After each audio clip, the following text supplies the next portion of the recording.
तो जैसा कि आप लोगों ने पिछले पार्ट में देखा था कि वोल्ट जैन को छोड़ देता है और उसे एक और मौका देता है ताकि वो डेविल स्वॉर्ड्स की रियल पावर को बाहर ला सके। जिसके बाद वो लोग किचन की आयरन रॉड के बारे में और इन्फॉर्मेशन निकालने के लिए फनगुम सिटी में जाते हैं, जहाँ का यंग मास्टर रोम उन सभी को उसके महल में इन्वाइट करता है और उनकी अच्छी खातिरदारी करता है, क्योंकि वो जियोबाई से शादी करने वाला था, क्योंकि जियोबाई ने अपने बचपन में रोम से शादी करने का प्रॉमिस किया था। फिर वो लोग स्पिरिट फ्रैगमेंट्स को ढूंढने के लिए दो ग्रुप में बढ़ जाते हैं और सिटी में घूमने लगते हैं। इसी दौरान जैंग और जिंग के पीछे कुछ सोल्जर्स पड़ जाते हैं, क्योंकि वो लोग उन्हें घुसपैठिया समझ रहे थे। दूसरी तरफ शाओलो और कीचन स्पिरिट फ्रैगमेंट्स को ढूंढते हुए सिटी के बाहर आ जाते हैं, लेकिन जब वो लोग वापस जाने की कोशिश करते हैं तभी सिटी का गेट बंद हो जाता है, जिस पर एक बूढ़ा आदमी उन्हें एक सीक्रेट रास्ते के बारे में बताता है जिसके जरिए वो लोग सिटी के अंदर जा सकते थे। अब आगे तो इस पार्ट की शुरुआत में हम देखते हैं कि वो ओल्ड मैन कीचन और शाओलो को एक सीक्रेट रास्ते के बारे में बताता है जिसके जरिए वो लोग सिटी के अंदर जा सकते थे,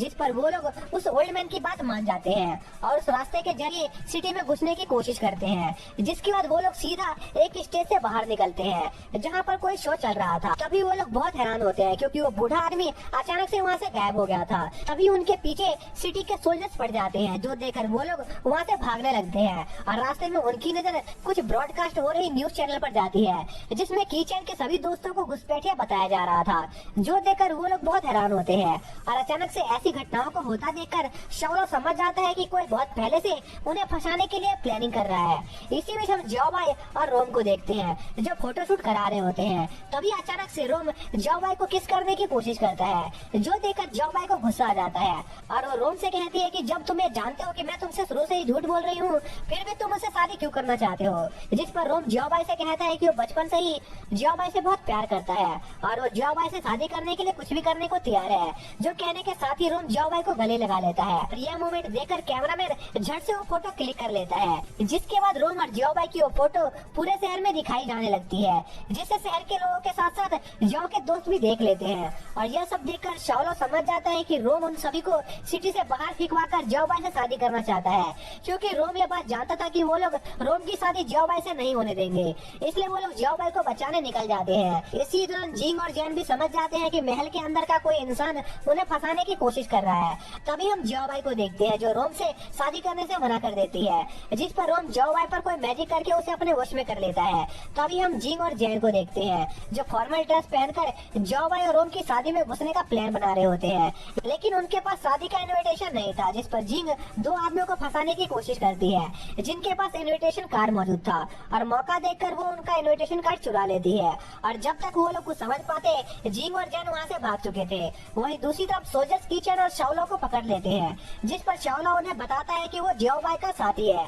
जिस पर वो लोग शाओलो के बारे में चेक करते हैं और वो शाओलो की फोटो जियोबाई के साथ देखते हैं, जो देखकर वो लोग इस बारे में सबसे पहले रोम को बताने की सोचते हैं। और जब रोम को ये बात पता चलती है तो वो अपने बटलर से जियोबाई को उसके रूम में बंद रखने को कहता है जब तक वो कीचन और शाओलो से नहीं मिल लेता। जिसके बाद रोम शाओलो और कीचन से मिलने जाता है, जहाँ पर वो लोग रोम से पूछते हैं कि आखिर वो कौन है और वो जियोबाई से क्या चाहता है। जिस पर रोम उन्हें बताता है कि उसने जियोबाई को अपने वश में कर लिया है, जो सुनकर कीचन रोम पर अटैक कर देता है, लेकिन रोम बहुत ही आसानी से कीचन को हरा देता है, जो देखकर शाओलो रोम से लड़ने की कोशिश करता है, पर वो भी उसके सामने ज्यादा देर तक नहीं टिक पाता। फिर रोम शाओलो को भी अपने वश में कर लेता है, जिसके बाद रोम कीचन को भी अपने वश में करने की कोशिश करता है, लेकिन तभी उसे कोई आवाज सुनाई देती है, जिस वजह से रोम अपने प्लान में फेल हो जाता है और ज्यादा पावर यूज करने की वजह से रोम कीचन को वहीं पर छोड़कर वहाँ से चला जाता है। लेकिन जाते वक्त वो शाओलो को कीचन को मारने का ऑर्डर देता है, जिस पर शाओलो कीचन पर अटैक कर देता है, जिस पर कीचन शाओलो को होश में लाने की कोशिश करता है,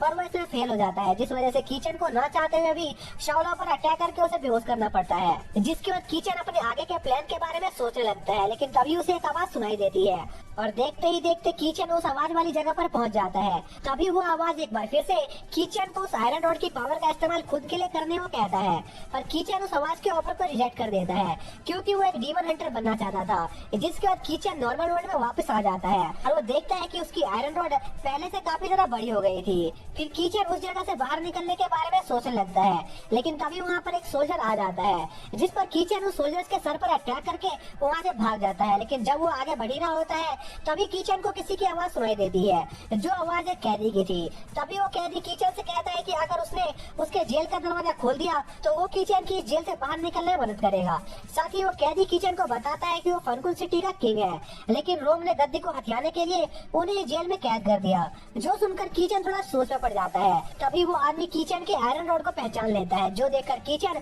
उस आदमी को वहाँ से निकालने के लिए तैयार हो जाता है और उनके हाथों की सभी जंजीरों को खोल देता है, जिसके बाद वो लोग वहाँ से बाहर जाते हैं। तभी किंग किचन को वेडिंग हॉल की लोकेशन के बारे में बताता है, जिस पर वो लोग उस तरफ बढ़ने लगते हैं। लेकिन तभी कुछ सोल्जर्स उन्हें देख लेते हैं और उन्हें वापस से कैद करने वाले होते हैं। लेकिन तभी वहाँ पर कोई बहुत सारे स्मोक फैला देता है और हम देखते हैं कि वो कोई और नहीं बल्कि जैन और जिंग होते हैं। और उस स्मोक की वजह से वो सोल्जर्स वहीं पर बेहोश हो जाते हैं, जिसके बाद किचन किंग को जैन और जिंग से इंट्रोड्यूस करवाता है और उन्हें बताता है कि रोम ने शॉलो को अपने वश में कर लिया है, लेकिन अभी फिलहाल वो बेहोश है। जो सुनकर जैन और जिंग आइडिया लगाते हैं कि शायद से रोम ने जाओ भाई को भी अपने वश में कर लिया है, इसलिए वो शादी करने के लिए तैयार हो गई। जिसके बाद वो लोग जाओ भाई को बचाने के लिए वेडिंग हॉल की तरफ निकल जाते हैं, जिसके साथ ये पार्ट यहीं पर खत्म हो जाता है।